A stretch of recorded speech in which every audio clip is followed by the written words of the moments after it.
The number of people with Alzheimer's disease is growing and growing rapidly. We're at 5.4 million Americans today, and that number is just going to grow exponentially to 16 million by 2050 if we don't find a way to prevent this disease or at least slow its progression. Almost everything I've done I had been reasonably successful about, and I am a very positive person. Absolutely. Roland has always followed his own plan.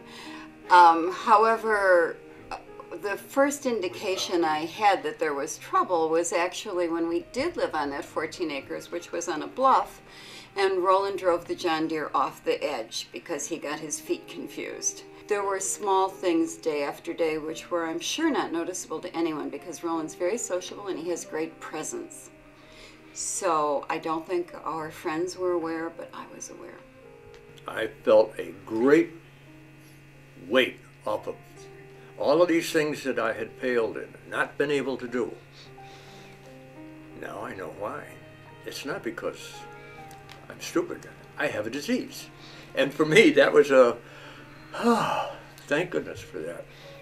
Entirely different than most of the people have. I've been very proactive, so together we have found groups of people with whom we have similarities because your social circle does begin to draw away. So you need to find activities you can do together with people who understand your situation. It has affected me to the degree that there are people that are very nice and delightful people who just happen to have the same problem that I do, and I can talk to those people easily. My daughter-in-law was telling me that there's something in your DNA now that they can tell. Cuts 7 years off of your life if you're a caregiver. I don't want to lose 7 years, so I need help. And the help comes primarily from the Alzheimer's Association. We are the #1 source of hope and help around Alzheimer's disease. We have a wide variety of programs, educational programs, counseling services, a helpline that can be answered 24 hours a day, 7 days a week, to help people understand Alzheimer's disease, to help plan for the future, and for their family members to understand their caregiving role, their care partner role. I probably say to somebody every 2 or 3 days, I'm the luckiest guy in the world.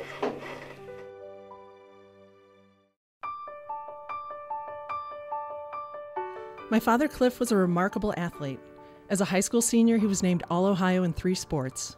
He attended Notre Dame on a full football scholarship and was invited to tryouts by both the Green Bay Packers and the Chicago Bears. Ultimately, he settled in Illinois with his wife, Lois, and chose a career in sales where his outgoing personality, storytelling, and quick math abilities served him well.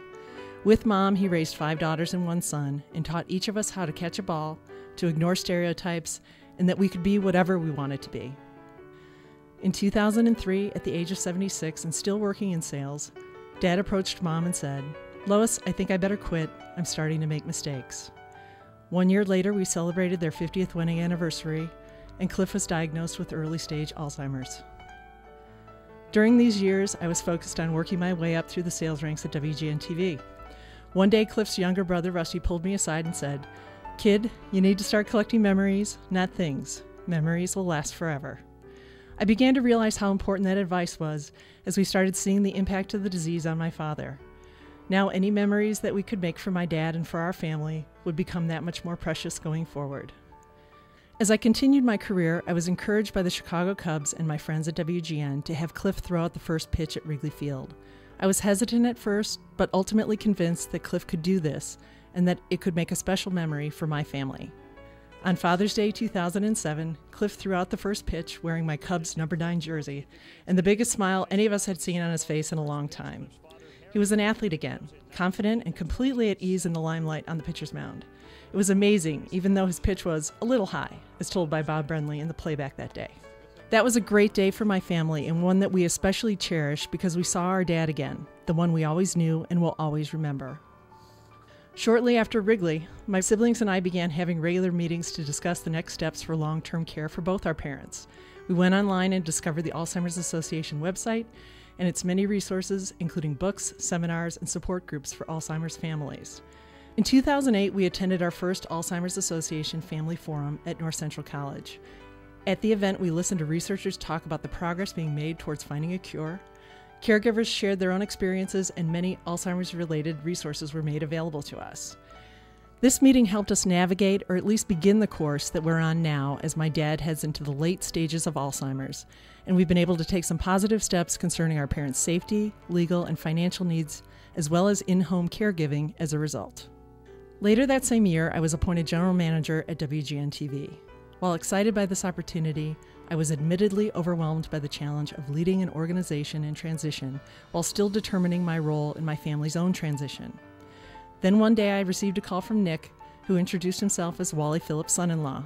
He was looking for help from Wally's WGN-TV family to create a video for the very first Reason to Hope event in 2010. The answer, of course, was yes.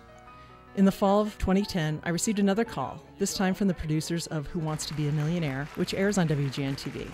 They were planning a charity week on the game show and asked if we would like to participate by sending our on-air talent to play.